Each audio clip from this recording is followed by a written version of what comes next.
everybody. Welcome into the Winklerverse. Grant Bills, Paul Immig. On the Dan Shaney YouTube, I still always point the wrong way. So I do have to correct that. Also on the Dan Shaney YouTube, I'm decked out in my Packers game day swag. I got my long sleeve yellow Packers tee. And did anyone comment on my latest hat yet? Super Bowl that's pretty sharp matchup. Latest between hat? the This is a new hat that you've acquired? There's a new hat. Packers and Patriots Super Bowl matchup. Where did the you helmets find are both on, so it's not the old classic one that you don't see at Goodwill's because everyone's like, I am not giving that away. Where'd you get a brand new 1996 lid? At the Packers Pro Shop 2 weeks ago. I bought this hat. Why were you there? Oh, I was there to tour Lambeau with my son and wife. Nice. I don't think I knew that. Well, we went to Appleton for the weekend. The weekend. And we had this is one of the several Fridays I took off this summer. You fucking lazy ass. and we had passes for the Hall of Fame and for a tour, so we enjoyed that. Let me say this. The Hall of Fame, not kid-friendly. Obviously. I thought there'd be more like, well, I didn't expect it to be a fucking it's a history tour. Zone, but you think there was going to be a tour? Was there supposed to be a ball pit next to the Favre bus? What did you expect? Well, there is, the combine, there's the vertical you jump. Sure. And you hit the thing. At the combine? Yeah, at the combine. I didn't know regular people. I didn't know you could do that like as a paid attendee. They have that here in the Hall of Fame. Is like, hey, and so my kid spent the entire 45 minutes we were there doing that. Testing his vertical. One thing he did like, though, is there's a room that shows the ice bowl over and over. Mm-hmm. And then you can sit, and then there's like fake cold air coming out of these people's mouths. He got a trip out of that after a 2-minute convincing that these people were not real. There's little statues that sit there and blow smoke. So it is Packers week. It is Lions week. We've got the Brewers as we talk 5 games, which feels shorter than that. 5 games. We've got 5 games. I've been doing that. I've been doing this with my voice. 5 games. I'm noticing. I don't like it. Some people call it 4 because of the tiebreaker. I call it 5. Oh, no, that was one too many. Sorry, I ruined the bit, didn't I? All right. No, I'm just Tim. trying to think how far to go. You've got the Packers with their game. You got the Brewers. And yet the first thing I'd like to bring up on this week's is investigative journalism. Hell yeah. From Pablo Torre, who last night I saw he had a tweet that said, got something coming, been working on it for 7 months. So in these 7 months that Pablo Torre has, because this is a guy who was on Levitard's show for a while, right? And he would do Around the Horn. And, he popped up on like Morning Joe or whatever. And you're like, oh, okay, this guy is an interesting guy. And then all of a sudden, he's like, now I'm going to be the premier journalist in sports. And one, he's putting in the work. And then 2, who is he taking that mantle from? Really? There's nobody. Honestly, that's a great question. Is there an answer to that?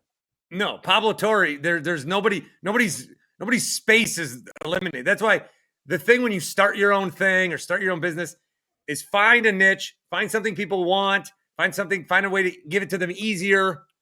There's no investigative journalism like this with Pablo Torre right now. So this guy has the Belichick stuff, and there was a gambling story. And while this is happening, and the collusion, the NFL owners collusion thing. Yes, the NFL owners collusion. While this is happening, he's got this Kawhi Leonard, and we'll get into it, this Kawhi Leonard thing in his back pocket. He's elevating up. More people want a part of him. He's with the Athletic now. He's got these sponsorships. He goes on Bill Simmons, who calls him not a journalist, which that may have just been a flipping comment from Simmons, but that will be that's a dominating Bill Simmons. That's sticking with him, unfortunately. The more Pablo Torre does, the worse Bill's going to look. Yes. Pour one out for Russillo at the Ringer. And wait, what? Yeah. And you've got this story now where basically there is a company that's not real that is like a, hey, what is it? Plant your trees or some green carbon emission. It's some one of these stupid. Okay, one of these things. But like, just the business model of it is like pay a bunch of celebrities to talk about you. Well, where's the money to actually, make a better environment? You're giving Leo money. You're giving Cindy Crawford money. You're giving Kawhi Leonard $28 million. Okay.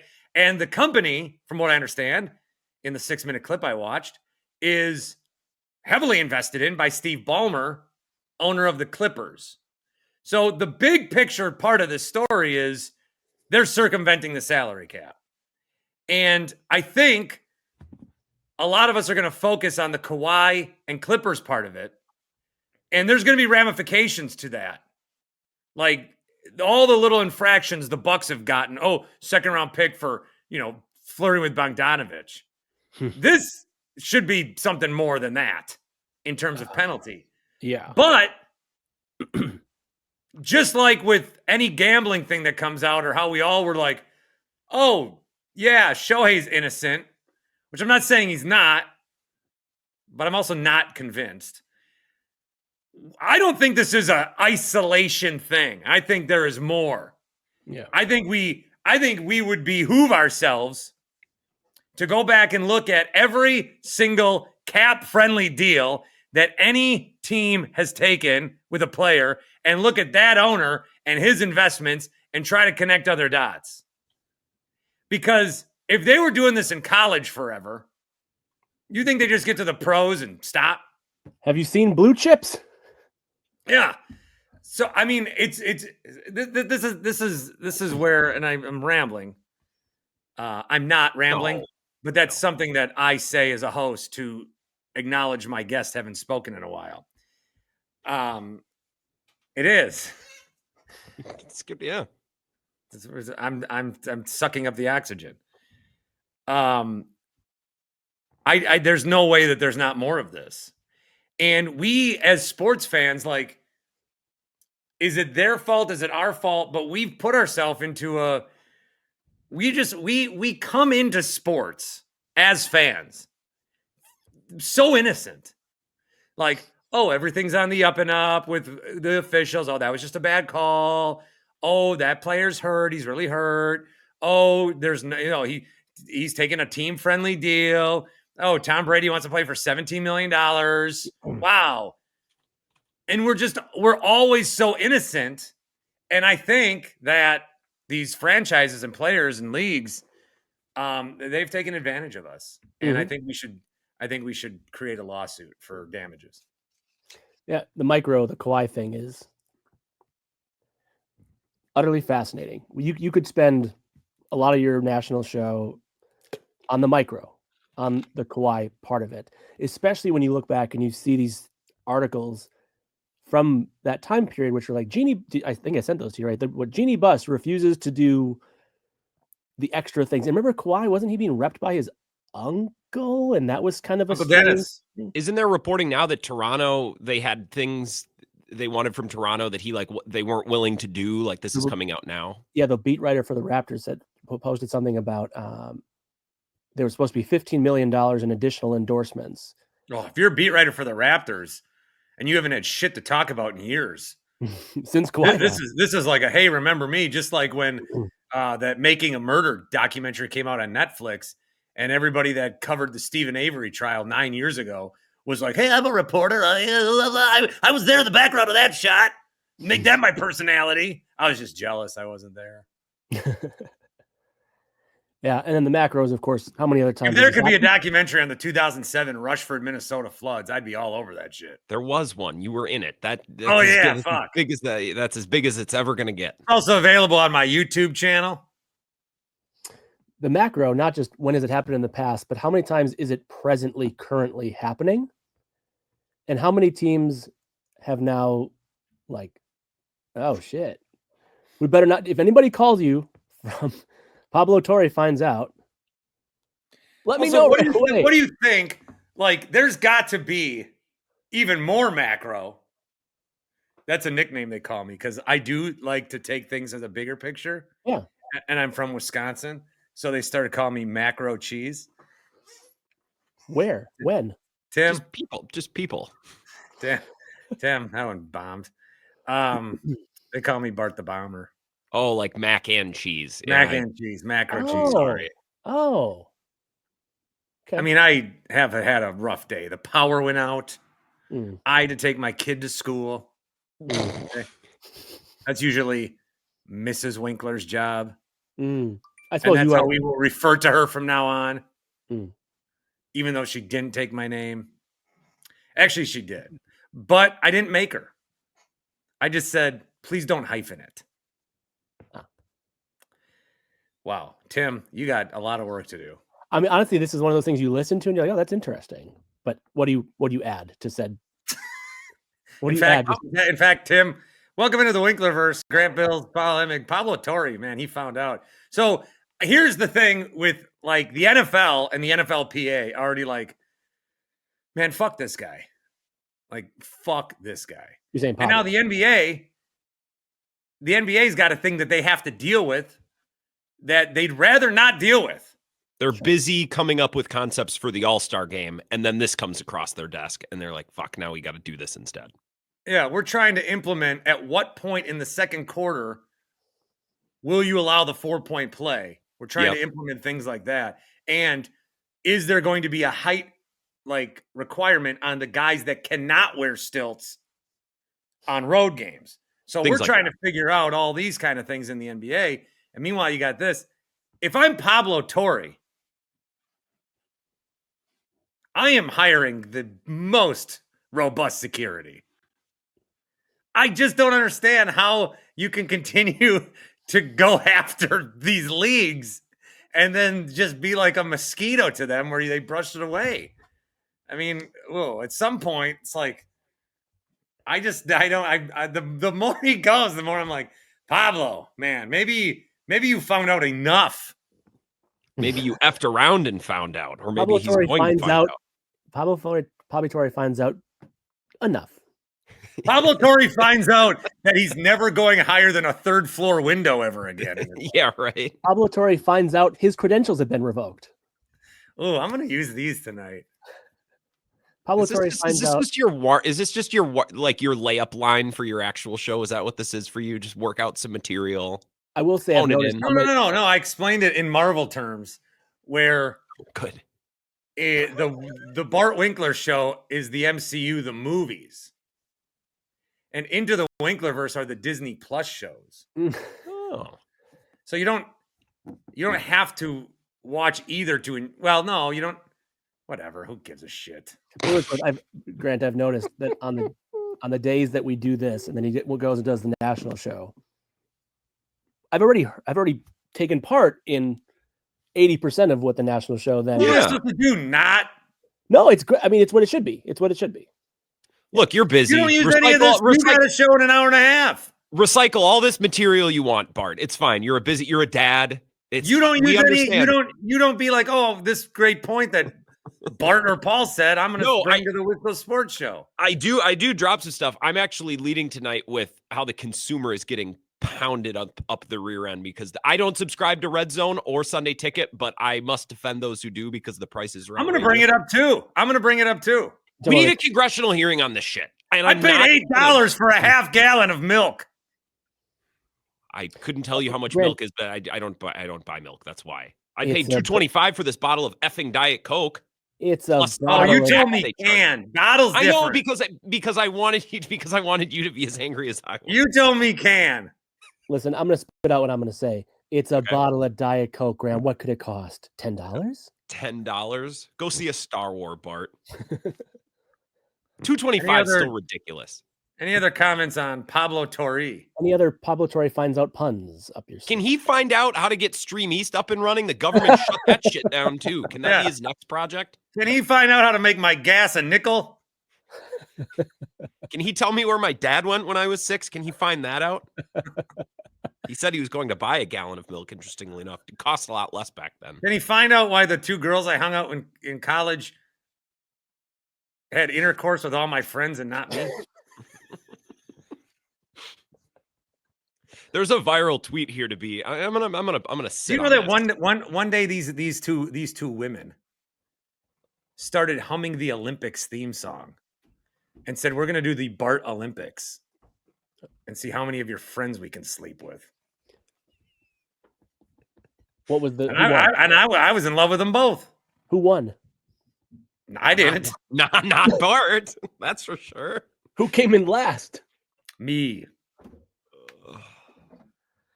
Tim.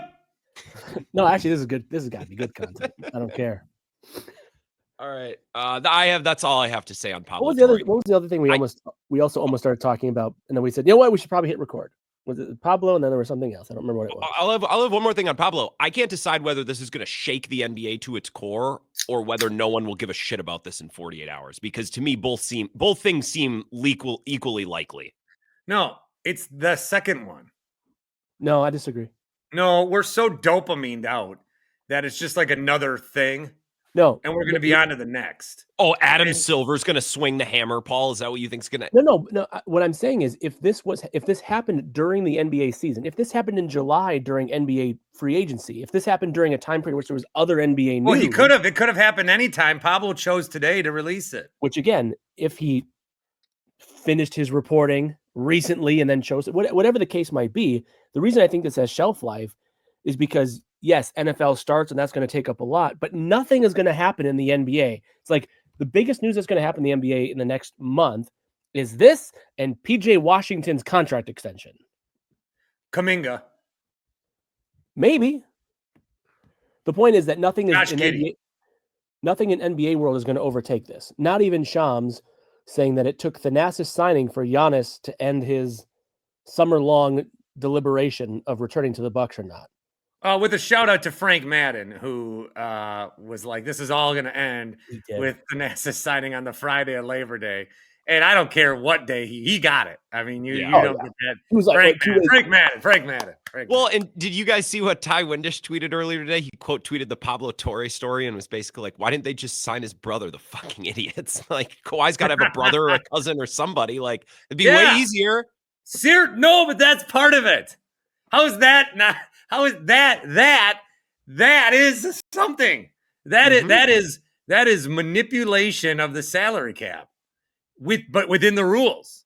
Did you guys see the MLBPA Twitter account quote tweeted Pablo's story with a popcorn in the eyes emoji? Did you guys see that? Are you serious? What? Yeah, the MLBPA. Yeah. League on league violence. We're not because they don't want a salary cap. Yeah, see? Which, by the way, every time you say circumvent, I'm just reminded of that scene from Arrested Development where Job keeps trying to say it and then eventually gets circumvent. Grant, you may have been taken for a ride on that one. Really? I don't see it. Did you get sent-held? Did you follow MLBP8? Oh, God. My friend sent it to me. Hold on. No, I'm looking right at it. It has 220,000 followers. Tweeted, they deleted it. I'm looking right at it. They deleted it. I clicked it and it's not there anymore. They deleted it? It was a thing. I swear to God, I'm looking at the official one, but yeah, they deleted it. Will you screenshot me that? Yes. I'd like to refer to it on the national show. We are brought to you by, that was coherent, Happy Place Hemp and happyplacehemp.com. Check them out for all your hemp-based gummy and seltzer needs. Man, I've been drinking them. I'm trying to drink less alcohol. So I've been partaking in a different way, more. And there was, what was funny is we were playing. I was playing Madden with my brother, and there must be a thing in the new Madden where if you're in a loud environment, because it was someone versus Seattle. He was Seattle or I was whoever. And they're in a loud environment. So I tried to, I was playing, not against him. This is important for the story because when you try to look at your routes, you don't see, they don't show you for the other. So I tried to look at my routes. I was playing in Seattle, my Saints franchise, where I traded for Shedeur Sanders and signed his brother Shiloh. And there's like a post and there's like a up and there's like a swing. And I was in a loud environment, so they were all wobbling. And I was like 2 seltzers down. And I'm like, do you see that? You couldn't tell the difference between a post and a go or a slant and a because whatever. the noise is loud. It's affecting, like you get to see it, and then they mess with you as like the game's telling you, no, it's loud. You don't get proper performance here. So I thought I was just seeing. You're also moon-faced off a couple seltzers. Yeah. Well, so I thought I was seeing things. Mm-hmm. That wouldn't be the end of the world if you were. Then I had not had one the other night. I was coming home, and my 5-day weekend was going to start. So I had not had one yet. And I was really going to open it as soon as I got home. But I drove home and I just saw 2 deer walking around. And I'm like, did I get a contact seltzer? 2 deer in the middle of the city, just walking around. So I followed them for like 20 minutes in my car. And they were just walking down the street, like casually, like on the sidewalk, though. A deer street takeover in Milwaukee. I haven't seen one of those yet. Yeah. God, you live a hell of a life, man. That's fascinating. Shut up. It is. It's interesting. Look at them just walking down the street. I think that thing's got some antlers on her. Yeah. So imagine, I thought I was in a Hallmark movie. It was fucking Christmas in July. Look at this shit. They're just strolling down the street. Look at these beauties. Wow. I should have took my shotgun and blown off its face. Yeah. Got one. I go around in the neighborhood. Hey, I got some venison. So I thought I was high when I saw that, is why I'm telling the story, but I wasn't. But then I followed them a little bit, and they started to walk in somebody's yard. So then they were no longer on the sidewalk. They started walking in the yard, and then these 2 deer were looking inside of a front window. And I thought, what if they like charge into this home? Because I've been following them for 15 minutes. Did I lead them there? Maybe. So they ended up retreating, I think, back to the woods. There's a little woods by UWM. There's a little woods there. And it's just like one family. I don't know. I see a lot of deer at the office, but I can't say I've seen deer walking around the mean streets in a while. There's always deer and turkeys in the parking lot, and I won't say where the studio is, but I have been there. There's always people can't look it up. There's always sand. Well, okay, fine. It's in Hills Corners. There you go. Is that better now? People don't. Remember when Rick in Toronto called me up and he was like, he was reading my address on the air. Yeah, that's I think that guy's dead though. That's sad. I lost a Rick on both shows. Yeah, I was gonna say him and Notebook Mike too. Or I don't know. I assumed. I guess maybe I shouldn't assume that. No, Notebook Mike's alive. Oh, okay. I don't know that. My heart tells me he is. We had a connection. I can feel it. You have a sense for these things? Short story long, happyplacehemp.com gives you 25% off each and every order. Gummies, seltzers. Now they go the 5 milligrams, the 10, or the 20. I think your boy's graduating to the 20. And those are the cherry flavor. So I'm going to be drinking one of those at a time very shortly, but not today. Check them out, happyplacehemp.com. Promo code is Bart. Happyplacehemp.com. Promo code is Bart. Paul Emmig will grace us again shortly.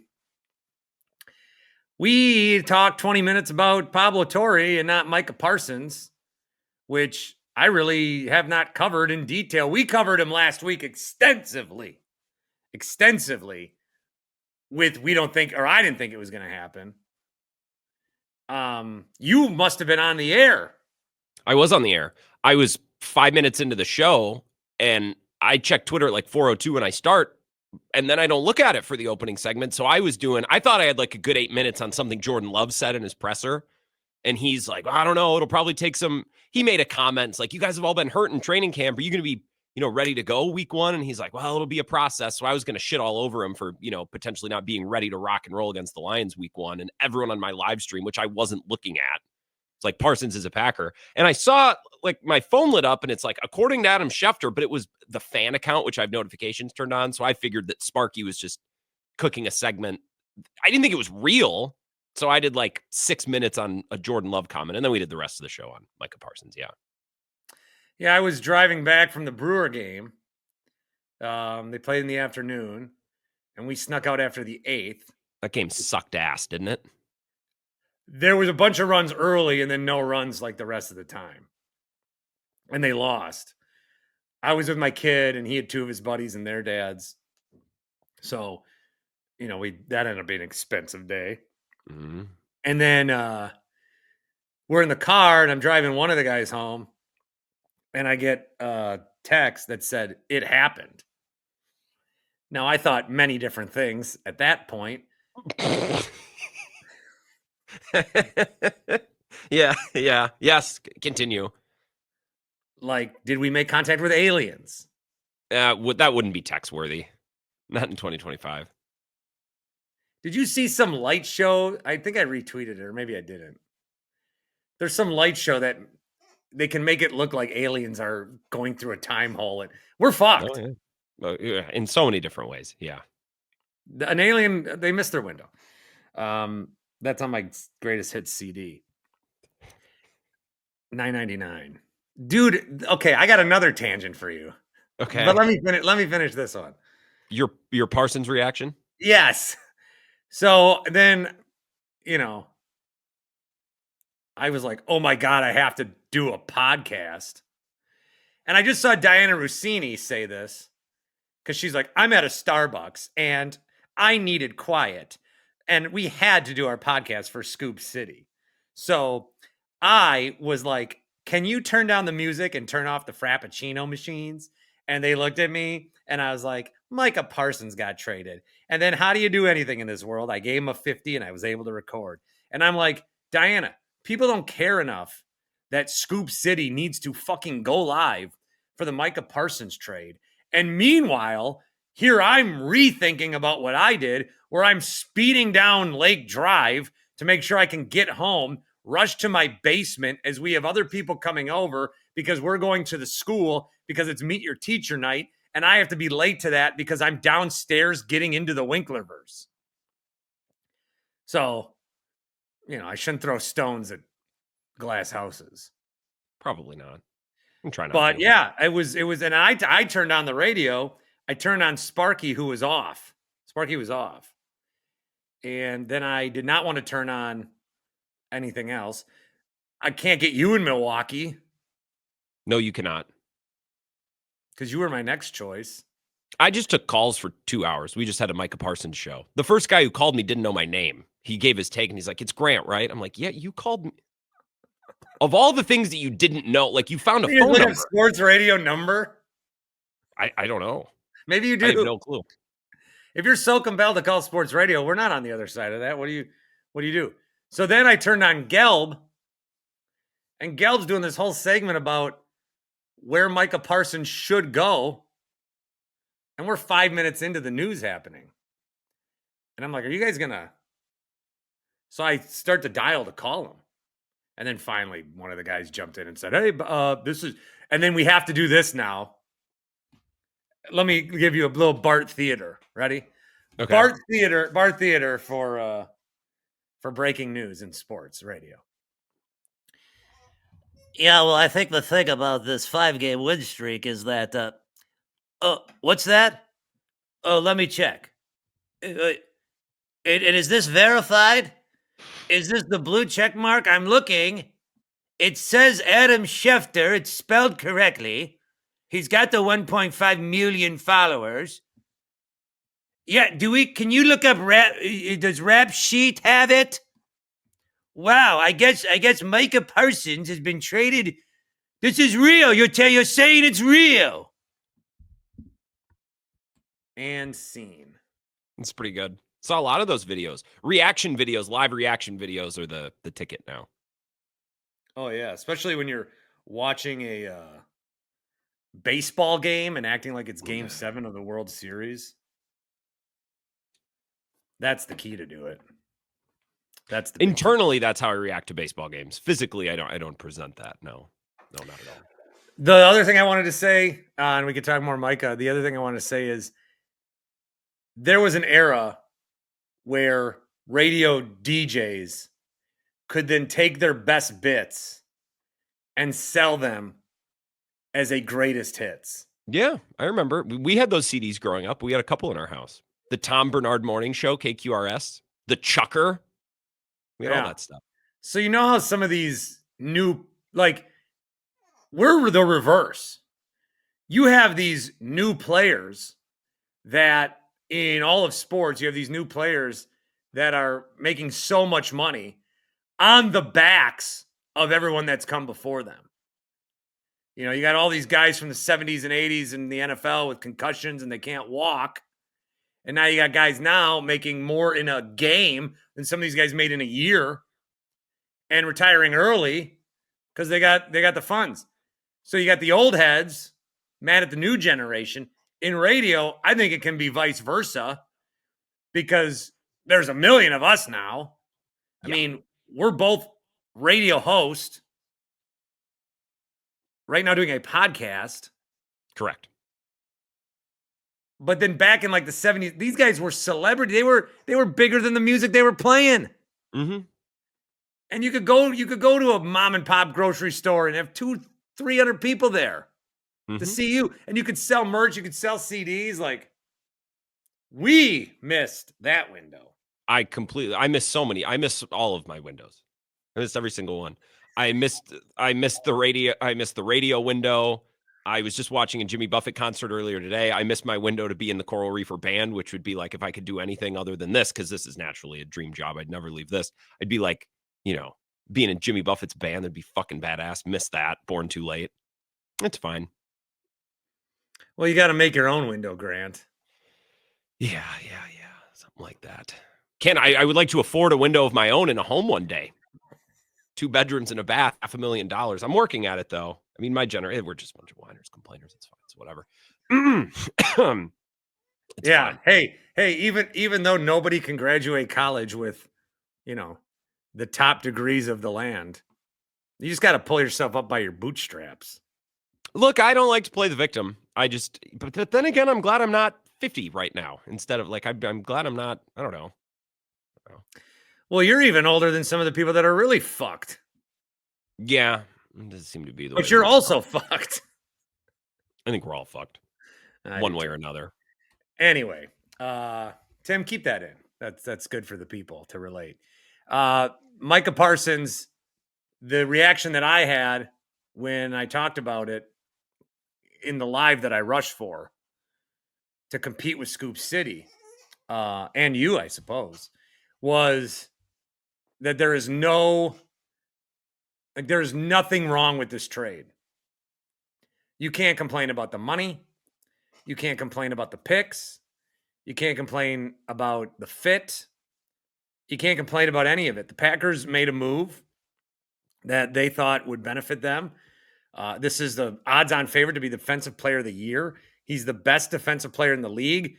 If you want to say Myles Garrett or TJ Watt, you are a Browns or Steelers fan, or maybe more because people have bought into the TJ Watt propaganda that oozes off of JJ. And I will still remind people I'm not yet completed. I've kind of got a Pablo Torre thing going on in myself where I'm doing a report on how TJ Watt is quietly the dirtiest player in football. I don't have the proof to share with you now, just a lot of anecdotal evidence, but I am getting there.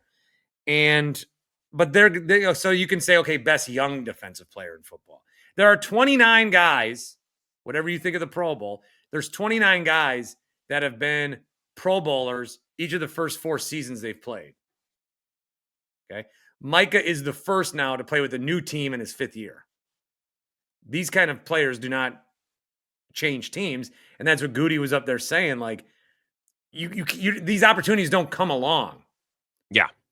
So the Cowboys are framing this in a wild way where it's like, well, we're trying to stop the run, so we get Kenny Clark. And they didn't get nothing back. But I'll tell you, when I tried to make the trade in Madden, I threw every first-round pick I had, Kenny Clark, and second-round picks, and the Cowboys in Madden would not do the deal. That's telling. Also, our 3 best players on Madden, our 3 best players are Micah Parsons, Josh Jacobs, and Xavier McKinney. So Gutekunst, these first-round picks, I mean, he's building the roster. He's building the roster. It may not be sexy draft picks like you love, and he's got a bunch of first-round picks on this defense, so these guys better step the fuck up. Look, Goody's drafted a lot of nice players. He's had some misses, but all general managers have misses. He just doesn't have a home run probably since Jair. And I think we overlook that one because Jair just got hurt so much. Like, I don't know if we give Goody the credit for trading down, circumventing Derwin James to take a guy from Louisville, who most of us were like, who the F is this guy? And getting a future first in the process from the Saints.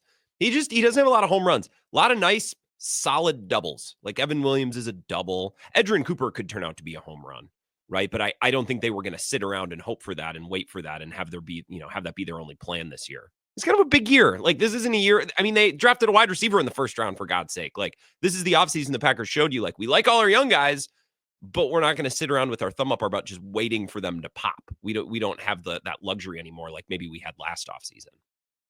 I have a fun hypothetical for you, or a fun topic that maybe you could have on your show if you haven't touched it already. Sure. God forbid we use this as a testing ground for our actual jobs.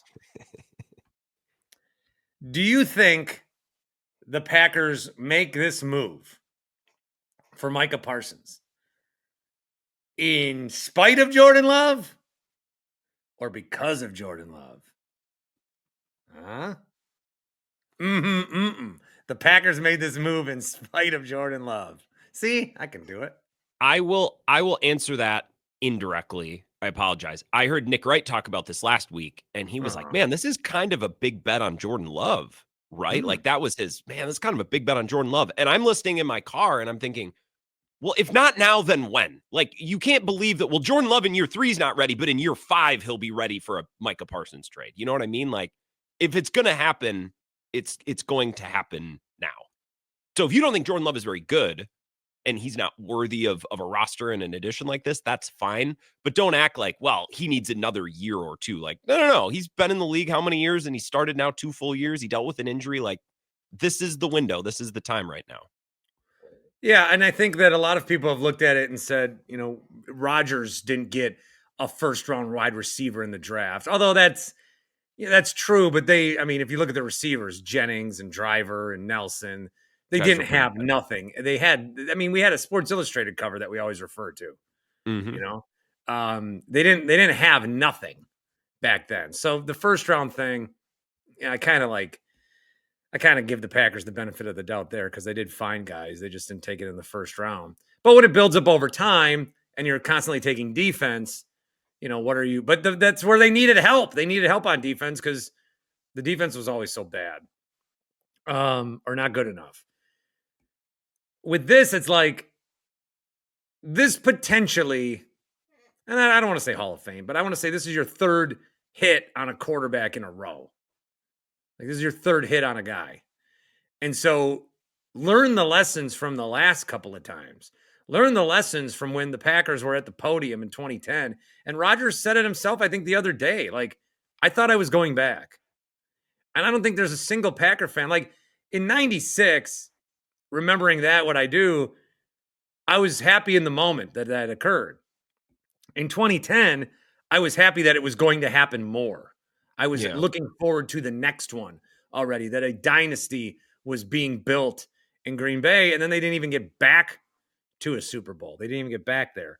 So I think that, you strike, you've learned. I think Goody talked about how he learned stuff in the Khalil Mack trade, that you got to get in on this stuff early. What I've not liked, it's predictable, but I haven't liked it, is now it's like, oh, the Cowboys never wanted him. He was a disturbance. He was no good against the run. I mean, we're coping here. Bears, Lions, and Vikings fans, they're even stretching it a different way, saying, oh, well, you have the worst quarterback in the division, so nothing's really changed. The Bears, meanwhile, who are celebrating this this win they got against the Packers in Week 18, like it's an actual thing that mattered, which is hilarious. But it's just been like unprecedented levels of cope. Unprecedented levels of cope from these fan bases when the Packers got the best defensive player in the league for 2 first-round picks and Kenny Clark. I mean, this is, he's got an L5, L4. Nobody knows what the fuck that means. Yeah, I don't care about the back injury details. And you know what I really don't care about is when Jerry Jones thought what and when David Mulligetta thought what. Like Micah Parsons' agents on I didn't first play take any of that. yesterday. I didn't play any of that yesterday. I woke up and I'm like, oh, there's a Jeremy Fowler story with Don Van Natta about how this all came together. And I read the whole thing in bed before getting up, and I'm like, I don't give a shit about any of that. And then Mulligetta's on, like, no, back in February. I said, I don't care about any of this. Like, the trade is done. What you guys were squabbling about back in March is not, like, Cowboys fans should maybe be interested in it because it's a look inside how the Cowboys do business. But I don't care. No, I don't with care all either. with all due to the worldwide. Do you have an issue with Curly Lambeau wearing the number 1? No, I mean, Micah Parsons. No. I don't care what number Matthew Golden wears. I don't care what number Micah Parsons wears. Well, I do. I'm a retired number guy. Apparently, Curly Lambeau only wore number 1 though twice, or 2 years, and he wore 2 other numbers. But they haven't given it out for 100 years because of him. Is it retired around the bowl? No, they didn't retire. I don't care. Then I don't care. And they haven't retired 5 either. They don't give out 5 for Horning. They haven't retired that. Like the Brewers haven't retired 17, but they haven't given out Jim Gantner's number. Because I think you have to be a Hall of Famer. They should never give out number 8 ever again. But the Packers have Hudson, Canadeo, Starr, Nitschke, Favre, and White, and then Rodgers will get retired too. So that's it. No, if it's not retired, I don't care. But it has been retired, just unofficially. No, it hasn't. No, it hasn't been retired. No one has worn it. That's the difference. And also, like, up until now. So then if you're going to do that, just retire it. But up until, this is another thing though. Like, up until now, what positions were eligible to wear number 1? We used to have rules. Like there used to be guidelines on who could wear what. So what were we talking about? Kickers? Like, no kicker wanted number 1. Like, that probably, like, if the uniform numbers would have changed 20, 30 years ago, it probably would have been worn, probably by multiple people. Yeah, I don't like Malik Neighbors wearing number 1 because that was retired in New York, but it's not like Graham Gano was asking for it or Jay Feely. Yeah, and then who's their new pass rusher now? Not Kayvon Thibodeau, the guy Abdul Carter wants one. It's like, could you accomplish anything as a pro? He wanted to unretire Sims and Lawrence Taylor. Yeah. How do you just be like, I'll take Lawrence Taylor's number? They always got to ask the families, and the families don't want to be the bad people, so they don't want to say no. The organization should step in and say, "The fuck you are!" Like, no, and you're not. Ray Flaherty's family. You're asking Ray Flaherty's family. If someone was like, "What did my great grandpa ran a farm?" Okay, my great grandpa ran a farm, and if someone is like, "And how much do you interact with your great grandpa?" and then he's dead, and my great grandpa runs a farm, and if they're like, "Hey, your farm was actually, we retired it for him. We're going to unretire it because someone else wants this farm." I'd be like, I don't give a shit. Do I get some money or something? Do I get free tickets to the farm? Oh, you're going to put me up? You mean this great grandpa that there's a picture of him somewhere in a drawer? Because at the end of the day, we all just become pictures. Mm-hmm. I wish I only became pictures, by the way. I wish that were true. There's hours of me on the internet. Oh, yeah, shit. Literal weeks of me on the internet. Yeah. I do wonder that sometimes if, like, I have an untimely, if my son, like, binges my history, grows up that way. Jesus. No, I don't care that he's wearing number 1. And Matthew Golden's changed numbers 3 times, and I've forgotten all of the changes. Luther Burden changed his number yesterday. After changing it already, like, these people are buying jerseys. These kids. Just pick a number. But if you're not gonna issue it, though, retire it. If you're not gonna issue it. If you're not gonna issue it, you should retire it. I suppose. That is my angle there. I just don't really care. Then the other thing I wanted to ask you was, have you done your predictions yet. No. We'll Predictions see. for what? The NFL wild card division. Show divisions, MVPs, those types of things. Yeah, the bullshit kill 2 segments. Well, first of all, we don't kill segments on this network. I don't know. I'll think of something. We don't kill segments. We enrich our listeners' minds and hearts with our thoughtfully. You don't get to the finish line? No. No, I charged through the finish line and wish there was more runway. In fact, why is there a specific division or something you want to talk about? Just like a Super Bowl, I took the Packers to win over the Bills, and I've seen a lot of people take the Packers to make the Super Bowl, but lose to either Buffalo, Kansas City, or Baltimore. I don't know who I'd pick to win the Super Bowl right now. I tell you, it wouldn't be Baltimore. They're off my list. They're off my board. They should be off everybody's board. Well, but they added this. I don't care. I took the Bengals to win the North. Now that would be spicy. That would be fun. It feels like Josh Allen and the Bills are the new Aaron Rodgers Packers, just minus the Super Bowl at the beginning. Like they kind of missed out on that. And like they had their 2014 and like the Packers 2010 or 2009. The Packers. They're back on the practice field today and back in the locker room. I saw some interview clips. You can catch that on the show tonight. But man, Rams might be my pick in the NFC. Honestly, if Matthew Stafford can stand upright. Oh yeah, I'm a big Rams guy. Oh yeah, I took the Cardinals to win that division. What? Okay, that's a thing that now that's killing a segment. I'd pick the Buccaneers to win the Super Bowl before picking the Cardinals to win a division. And I like Kyler. Kyler's one of my favorite players. I will stand Kyler Murray. Well, Carlos still has the Chiefs missing the playoffs, which I think he said flippantly once, and now he's just kind of got to be stuck in it. Been there. But I like the Lions missing the playoffs, and I like them to start 0-3. Ben Johnson's coming in week 2 with a bunch of poison pills. So I thought that the Packers would be at an advantage given the Lions have 2 new coordinators, but then I forgot, Bart, unscouted looks. We don't know what to expect from these new coordinators. So now I've tied myself into a pretzel. I actually don't know. I keep going back and forth on the Lions game on Sunday. Well, do you want to have a prediction? Not particularly. I think the Packers. Me neither. We're not in that business. I'm not in the reaction business. I'm in the Thank you. I'm not as smart as you people. I don't know who's going to win. That's always what I fall back on. I don't know. You guys saw it coming. I didn't. I'm not as smart as you. I'm just here to gather us together to share your thoughts. I'm just the intermediary. I haven't written. I'm smarter or better than anybody. May I read something to you that I've written in my notes tonight from my opening segment? Yeah. I'll read you 3 lines. I write in lines. I said, this is word for word what I've written down. I listen to other Wisconsin shows, and there's too much condescension towards the fan. Way too dismissive towards both fan concern or excitement. Not enough caller interaction. As a host here, I am but a simple steward. I turn the lights on and open the place up. Question mark. I'm going to stand up for the consumer to begin my show tonight because it's horseshit how much we're paying for this stuff. And the Brewers didn't play last night, so I don't have a game to react to.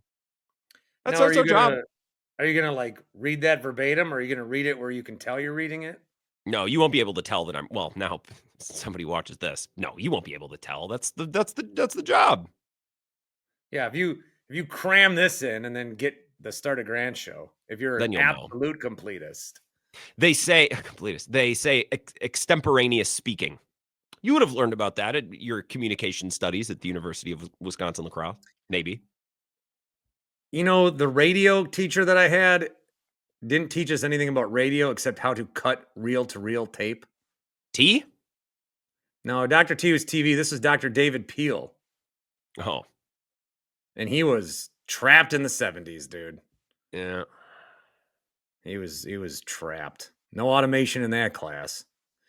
All right. Well, Paul is he's been taken to another planet like Poochie, and we wish him well.